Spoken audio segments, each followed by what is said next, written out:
kahimtang sa panahon ng latest news. Ngayon sa tuloy niya ang Pag-asa Mactan, pinagi ni Ma'am Ana Dumdum. Ma'am Ana, good morning. Yes, good morning sir. Umak na itong weather forecast sa Kasampangan.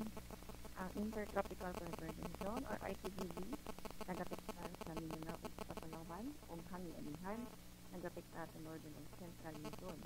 Diri sa Visayas, makasinati kita langitan ug aduna tay tsansa sa mga katagkatan ng pag-ulan. O mga thunderstorms sa hapon at gabion nala sa easterly sa init ng hangin gikan sa dagat sa Cebu.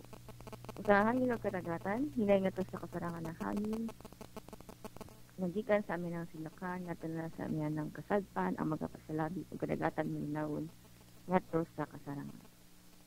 Ito Subo kadagatan na ay pagmula sa alas 6 kung tagon o na ipagtaob inig alas 3 city sa kahaponon.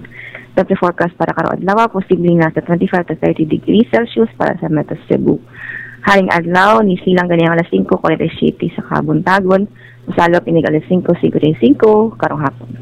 Nung dili lang ko kutob kini si Ana Dumdum gikan diri sa Dios ni Pangasaluktan, maayong buntag. Salamat Ma'am Ana Dumdum ug happy Sunday kanatong tanan. Salamat sir. Okay, good morning. Inyong debate ang atong weather specialist gikan sa Pag-asa Mactan, pinagi ni Ma'am Ana Dumdum, ang atong weather specialist sa Pag-asa Mactan.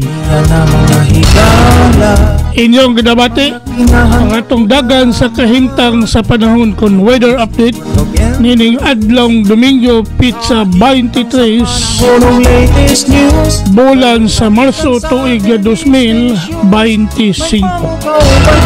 Salamat ni Ma'am Ana Dumdum o mayong buntag sa Pag-asa Mactan.